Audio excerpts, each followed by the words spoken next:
Welcome to The Issue here on your TV. I'm Mark Carr.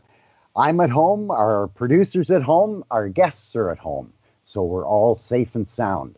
We'll be broadcasting this way for future episodes of The Issue, just to keep the community updated on what's happening and on COVID-19. My co-host this week is Kim Slonwhite, owner of ClearPath Media. Hi, Kim. Are you staying safe? Good morning, Mark. I am staying very safe and isolated. Good. How about you? I am. I'm getting bored being at home, but last Sunday was a great day to get out, and believe me, I was out with everybody else, I think. Yeah, me too. We were trying to squeeze a whole bunch of time into one day. You went hiking at your cousin's farm, didn't you? Oh, on Saturday, yeah. Yeah, it was really nice. Yeah. Mm-hmm. Now, Kim, how are you experiencing it business-wise as the owner of ClearPath Media? Well, a lot of what I do, the training classes, are in person. So obviously without that, the business has dropped off dramatically. We've moved what we can to virtual appointments, but there's some big changes happening. And in some ways it's interesting. And I think Miles will speak to this as well. We've been working out ways to make things work differently. So that part of the business is interesting and challenging, but certainly not what it was, as I'm sure lots of people are experiencing as well. Well, I'm constantly impressed with the changes that businesses are able to make and make those changes so quickly. That's just it, the speed. The speed of the changes, and I guess that's the entrepreneurship of individuals, and yourself included. Yeah, well, and the producer as well, Joey. Right? Joey's had to adjust a lot, and making this work for us from home is no small feat. Well, and your TV with all of the programs, Joey and I were just talking about the time involved in downloading and editing these programs. So I wanted to thank your TV for allowing us to be on the air and relevant under circumstances like this. But Kim, let's move on to our guest. You mentioned Miles. Now, Miles, I'll let you do the introductions about The Sound of Music. Yeah, thanks so much. Hi, Mark and Kim. So I'm Miles Rusak. I'm the executive director of the Burlington Sound of Music Festival and Live on the Lake. Also at home, welcome to my studio. You were both mentioning how, we're all adapting, we're all doing things differently, and it never fails the new challenges that we encounter too. Literally, as I sat down for this interview, the light right over my head burnt out. So I now have like a whole little concert area of floor lights down here that are trying to light me Phantom of the Opera style, but we're doing the best we can with what we have to work with. Thank you again for having me on the show. Oh, it's great to have you, Miles. So The Sound of Music had a big milestone just this past summer. Can you tell us a little bit about that? Yeah, absolutely. So, I joined the festival in 2018 as the new executive director right after the 2018 festival. So 2019 was the first one for me, and it was indeed our 40th anniversary celebration. So we had a lot of kind of extra things included with it. A lot of extra planning went into it. We were able to engage some of the old alumni, some of our old volunteers. One of the original founders of the festival was able to come out and join us. It was a big year. It was a great time. The performers were amazing. We brought 250,000 people to Spencer Smith Park over the 10 days of music. So, big thanks to Burlington and everyone in the community for making all of that happen. And yeah, and now here we are. We were hitting the ground running, ready to go on our 2020 festival, and the world happened. That's right. So Miles, how does The Sound of Music adapt so quickly, or can you adapt to the challenges that we're all faced with this COVID-19? Yeah, when we've been watching really closely everything that health authorities and the government officials and, of course, the city of Burlington, we've been working so closely with all of those people. Being that we are Canada's largest free music festival, we've kind of had access to some of this information as things go. And as we were learning early on that things were definitely going to look different this year, it was very important for myself and for our operations team, for our board of directors, to really meet that commitment to the community. We know that we have an obligation to artists. We have an obligation to the Burlington community, the Halton community, the Ontario, the Canada community. So, we didn't want to just say, I'm sorry, everybody, we can't do it. We're gone. We're out. So a huge, amazing, dedicated team of volunteers, along with myself and our ops director, we've put together a really exciting thing called SOM at Home. And you're going to see a lot more about this over the coming weeks. There's a kind of a whole shift in branding. We've got a whole new logo.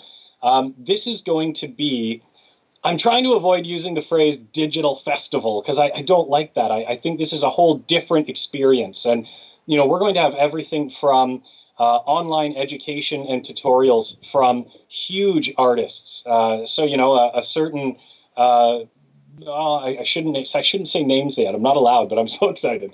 But we have some huge artists that are going to come on. They're going go to be ahead, Miles. Go ahead. You have no idea. This is the worst part of my job is the NDAs that they made me sign when I joined on. And then, I'll go hang out with friends and they're like, well, who's playing next year? And I'm like, oh, it's a great lineup. But so you're going to see some really big names in the industry. They're going to be giving you master classes and tutorials on their instruments, which will be done live through different streaming platforms. We're going to have an entire concert series take place over streaming platforms. We're going to have some fun little engagement pieces. We're planning some online trivia nights. We're planning some different kind of youth engagement pieces through our Family Zone programming. We've one that I'm really excited about. For the first time ever, we are going to host an industry summit, which will basically take place all around the world, and it will be streamed live. And of course, in the spirit of the festival, everything that I've just mentioned will be completely free. We want to make sure that there are absolutely no barriers to people still enjoying music, still enjoying arts and culture, just really, giving those artists something, giving the emerging artists opportunities, and just working with everybody to bring as much as we can over the next few months so that you're still going to have some version of the Sound of Music Festival. Miles, this sounds amazing. And what I'm hearing is that the Sound of Music isn't just doing something as, this is all we can do now. It sounds like you've really grown into a whole new product, if I could call it that. Yeah, and certainly not to downplay the global impact that COVID has been having. We all know, this is a very serious matter and there's a lot happening in the world. But I think for us, from a business standpoint, there's almost been a few silver linings in that, I'm very much, and I know a lot of members of my board are very much the same way. We love to innovate. We love to do things differently. We love to explore new things. And I think what's happened now is we've almost been forced to. Kim, like you said, we could have just said, sorry, everybody, this is the best we can do. Or even worse, we could have just said, sorry, we can't do anything this year. We'll see you all next year.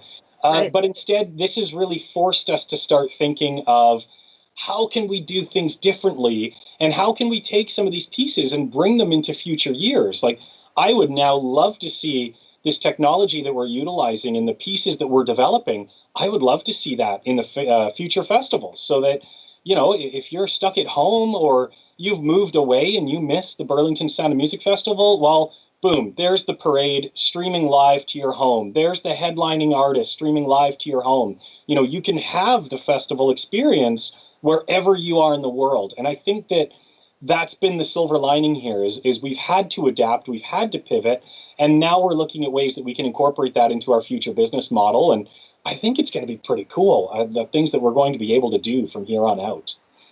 It sure sounds pretty cool.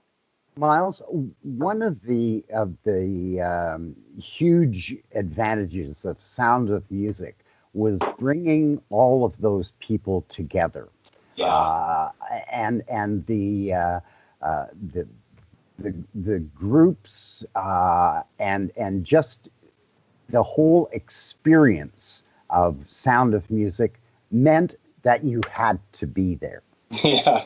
Now, for you to change your business model 180 degrees, that must have been very difficult. Oh. And it must also be difficult because we don't know when this is going to be over. If it's going to have to change for 2021. Yeah, and that's it too, is nobody knows. We've heard everything. And of course, never believe everything you read on the internet. But, we've heard everything from there won't be large gatherings and events until the fall of 2021. And, if that is the case, and if that is true, we will continue to find new and innovative ways to make sure that the Sound of Music Festival is still a part of your home in the way that it has been for 40 years. But I think I can easily speak for the entire organization, the board, and the volunteers when I say that, we are all so dedicated to getting this thing back in the park, getting that 250,000 people coming through again. Even if it's me on a street corner with a guitar, I will make sure there's live music at some point. But it is looking to the future in ways that we can take that amazing stuff that we've done, augment it so that we will have that festival, we will have the 10 days, we will have the concert series, our club series in the downtown Burlington core with those venues. Like, that will all be back as early as we are allowed to do that. And then, with these new additional pieces, I think it'd be kind of cool that you can't make it out to, Emma's Back Porch has been a club series supporter for years. And maybe you can't make it out there on the Tuesday night that one of your favorite artists is playing. Well, click. Now you're watching it live from your home, and with everything that's going on, I think we've all mastered the art of ordering food. So get Emma's delivered to you, click the buttons, and now you're watching it. You're there. You've got Emma's burger in front of you. And, I think there's so much that we can do and so much that we can embrace during this time and learn from. And that's exactly what we're trying to do is learn as much as we can so that when we do come back to that classic experience that everybody loves, we just make it bigger and better. Yeah, as someone that grew up in Burlington, I agree with you. The in-person experience was a big part of it from the beginning. And it's always been that place where the Sound of Music Festival felt like a little bit of a high school reunion. You'd just randomly bump into people that you knew. And oddly enough, Facebook also, it seems to be the same crowd that you distantly hang out with on Facebook occasionally. So the social interaction part, I could really see this taking off with what you're doing in the future, because there's so much to talk about with all these different venues, talking to people about, did you catch this? Are you going to go watch that tutorial? Let's say there's still a lot of opportunity for engagement in what you're talking about going forward. Yeah. And we try to cater to as wide of a population as we possibly can. Last year, for our ticketed show Live on the Lake, we had people buying tickets from California that came all the way to Burlington to see that lineup. Now we start looking at how can we grow some of these pieces. The ticketed event, the paid show called Live on the Lake, we did go through a major rebrand that we launched this year for 2020. So that we could have this distinct ticketed show separated from the free festival that everybody's loved for so long. And, we went through this monster rebrand. We had tickets selling from all across North America. People were geared up to come here. Well, now think about, we might be able to introduce that audience to a whole new show in a whole new way, and then entice them, come on back for all these free activities. Like, I mean, me personally, I've been a fan of this festival long before I worked here. And you look at some of the artists that have been on this stage for free, And it blows your mind that, these are shows that you're out there paying 80, 90, $200 a ticket for, but you get to come down to Burlington and see it for free. And, it's not just about that, though. Like when you look at last year, one of the highlights for me, we worked with the YMCA. And I was one of the judges of the Battle of the Bands. And the winners of the YMCA Battle of the Band, we put them on our main stage. And it was amazing. One of the greatest moments was the lead singer of this band, Sarah. I think she's about 15 or 16 years old. Tremendous voice on this girl. Amazing band. She walks up to Canadian icon Tom Wilson and looks at him, and she's just kind of hanging out backstage. She's never done this before, and she looks at Tom Wilson and goes, "Oh, are you performing as well?" And he laughs and he goes, "I am, yes. How about you?" She goes, "Yeah, I'm the opening act for some guy." And that some guy was Tom Wilson. But, to this young lady and to her band, they were the headliners. This was, the pinnacle of everything that they'd achieved to that point, and we got to give them that. So, that's where you talk about the in-person interactions and what the festival stands for. And, to me, that's the heart of what it stands for. It's not just about seeing an A-list band for free.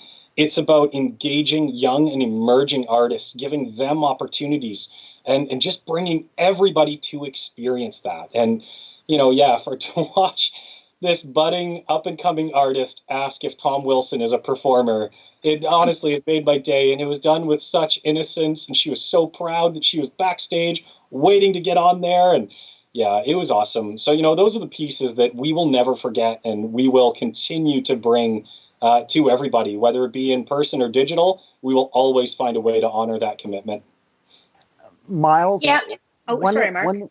One of the things, one of the criticisms that I've heard about Sound of Music is that the growth has been monumental, and it has grown in leaps and bounds, and maybe it has grown a little bit too big. How would you answer that type of criticism? Yeah, and I have heard that. I've heard everything. Like when you think about its roots, the festival began as a showcase for the Burlington Teen Tour Band, and that's what it was. It was this kind of parade. And today, yeah, it's a 10-day music festival, including we've kept that parade.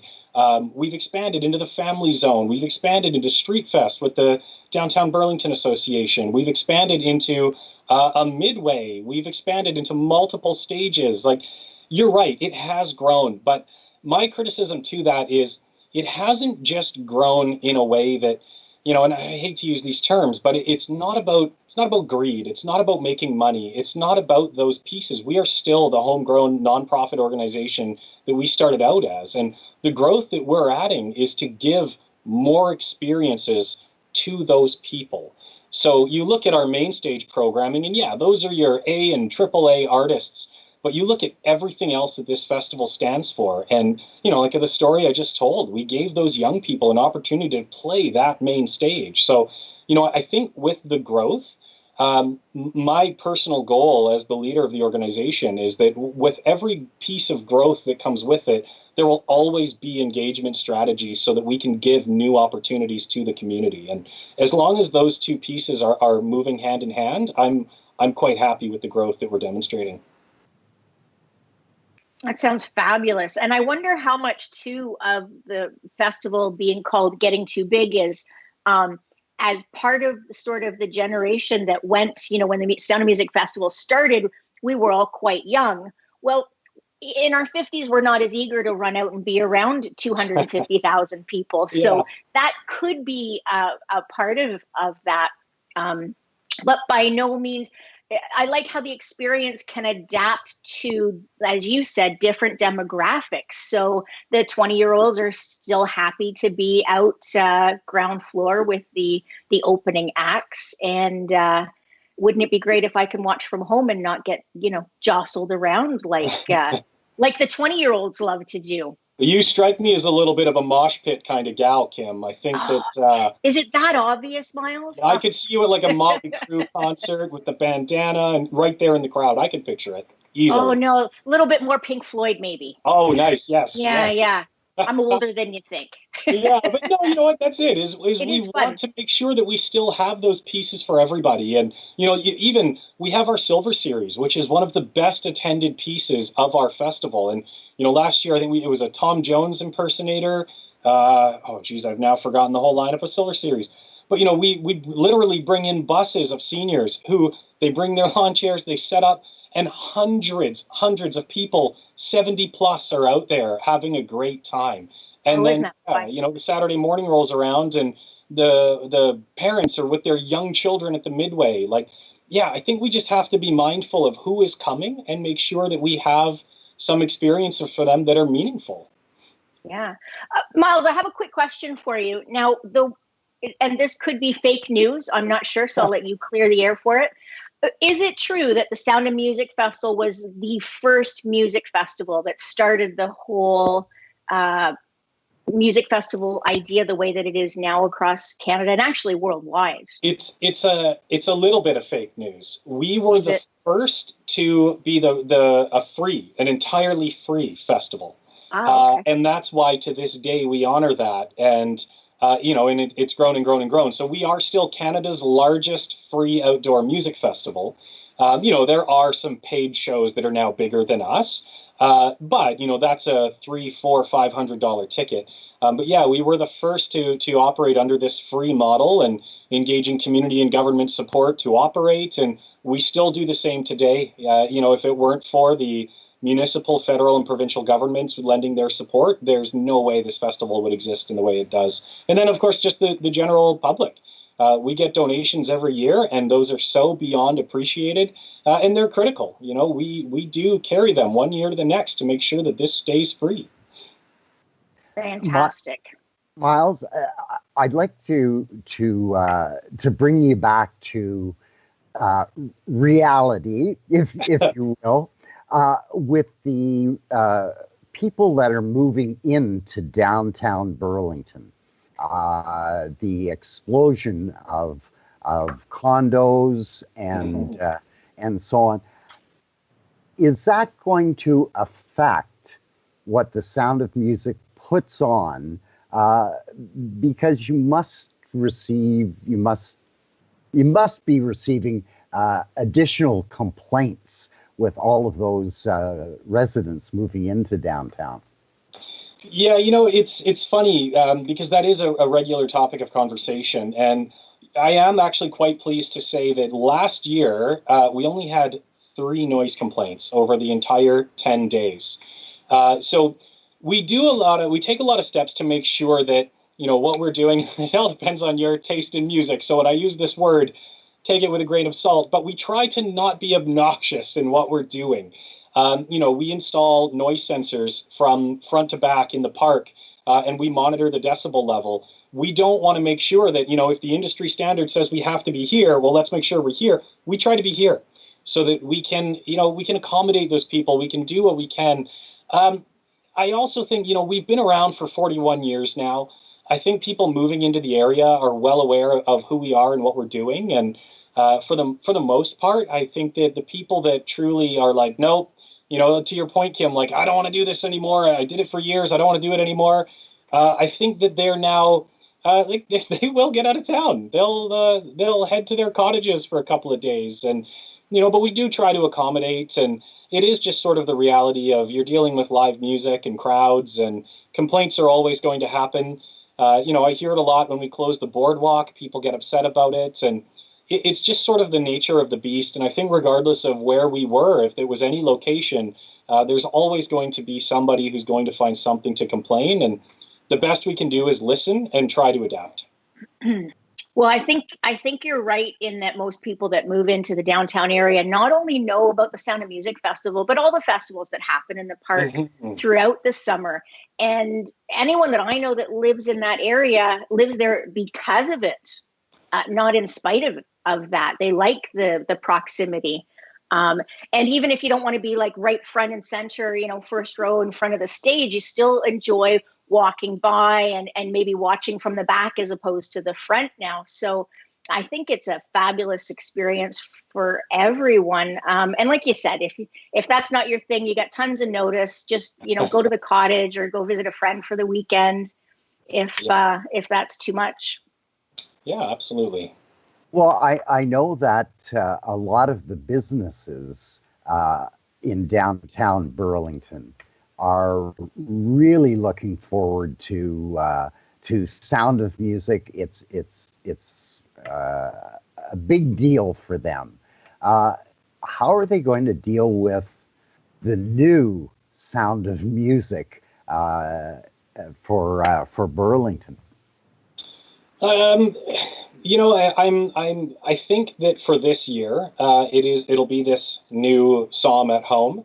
But I think going forward, if you're looking for the same experience that you've had, it's going to be there for you. It really, how you choose to engage the technology that we'll incorporate is going to be entirely up to you. But there's a lot of people out there that, they just want the tried and true experience, and whether that be coming down for the main stage or the jazz programming or Silver Series, like that will all still be there. And like I say, all we're trying to do is augment the experience and certainly not change it in any major way. Well, Miles, sorry, Kim, go ahead. No, I was just going to say, and it's such a fun social event on top of it being a musical event. So it sounds like there's so much more now. Yeah, and we're doing everything we can. And honestly, I need to give a quick shout out and just thank our tried and true sponsors and, some of our government pieces in the city of Burlington. Funding this year has been an amazing struggle. In all honesty and transparency, we've lost about 80% of our funding. So everything that we are trying to do, we are making happen on a literal shoestring budget. And, you will be hearing from the Sound of Music Festival. We will be looking for donations to help us put this entire piece of Psalm at Home together. And, yes, it's all free. If you have the capacity to help us, please do. But if not, then just enjoy. And again, thank you to everybody who has stepped up to the plate. And the city of Burlington, especially, they fund us every year, and they just truly wanted to make sure that we still had an experience for everybody. So thank you to this community for making us what we are. It truly, truly means a lot. And it wouldn't be the Sound of Music without the musicians. And I think they are